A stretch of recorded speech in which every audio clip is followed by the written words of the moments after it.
Video pembelajaran pemanfaatan alga laut dalam bidang kesehatan. Assalamualaikum warahmatullahi wabarakatuh.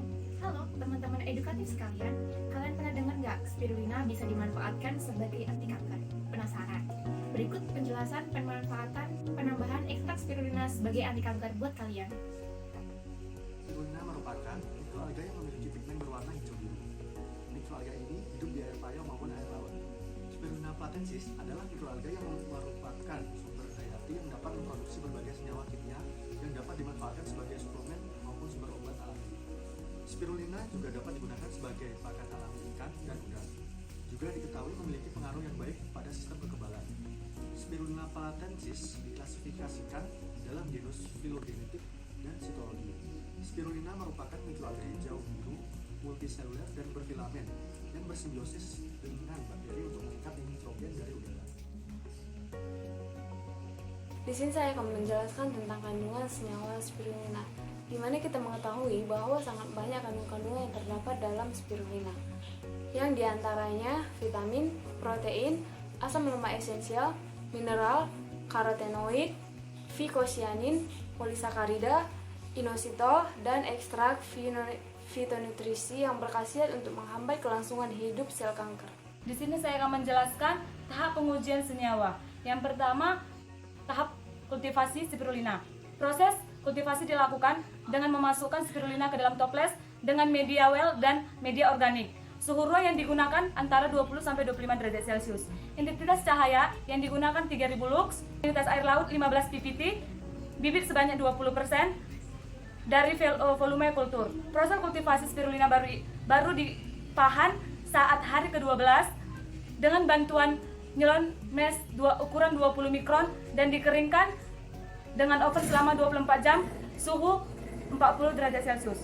Yang kedua, tahap ekstraksi spirulina. Ekstraksi menggunakan pelarut polar atau etanol 80% dan dimasterisasi 3x24 jam selanjutnya suhu ruang. Sampel selanjutnya dievaporasi dengan vakum evaporator sampai didapat ekstraksi kasar kering pada suhu 40 derajat Celcius.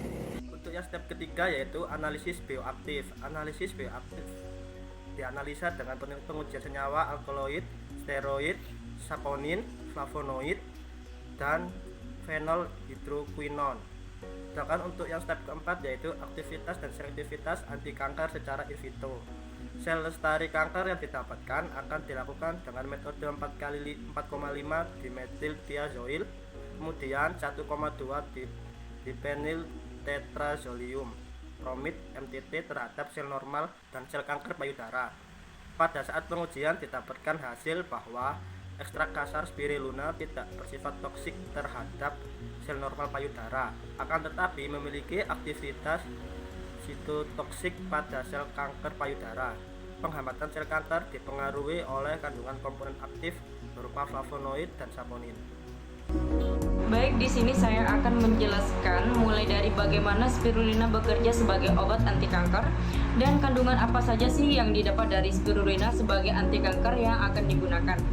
Jadi, spirulina bekerja untuk mengobati sel kanker dengan cara kandungan klorofil dan di dalam tubuh pasien akan mengalami iluminasi fotosensitizer. Molekuler tereksitasi tersebut yang mengawali proses penghancuran sel kanker melalui mekanisme ROS, yaitu Transited Oxygen Species yang sitetoksik. Setelah tereksitasi ke tingkat energi yang lebih tinggi atau yang disebut juga singlet, fotosensitizer dapat mengalami ESG, yaitu Internal System Crossing ke tingkat eksitasi triplet. Di sini saya akan menjelaskan tentang efek samping apa saja yang ditimbulkan dari obat spirulina sebagai anti kanker jika dikonsumsi secara berlebihan dan tidak sesuai dengan takaran. Overdosis asupan karotenoid dapat menimbulkan efek samping berupa karotenoderma serta kulit yang menjadi sensitif terhadap sinar ultraviolet. Karotenodermia merupakan proses penguningan warna kulit yang disebabkan oleh akumulasi pigmen karotensit, khususnya F-karoten pada lapisan kulit dermis, epidermis, dan stratum corneum. Efek samping negatif pigmen klorofil yang pernah dilaporkan adalah efek samping setelah mengkonsumsi suplemen klorofil cair. Keluhan tersebut dapat berupa diare ringan, sering buang angin, serta feses berwarna agak hijau. Saya akan menjelaskan siapakah konsumen obat spirulina.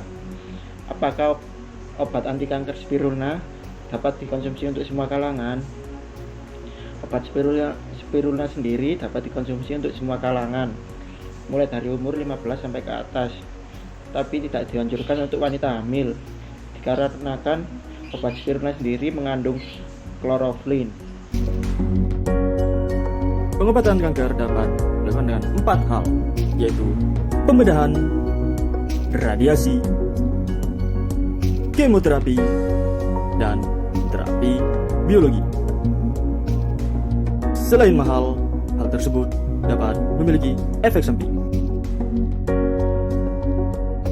Inovasi yang dapat dikembangkan dalam pengobatan kanker yaitu dengan menggunakan mikroorganisme yang dapat dikultivasi, tidak memiliki musim, dan dapat memiliki biomasa yang banyak, yaitu dengan menggunakan spirulina yang memiliki senyawa dapat menyembuhkan kanker. Sekian video pembelajaran tentang penambahan ekstrak spirulina sebagai anti kanker. Terima kasih.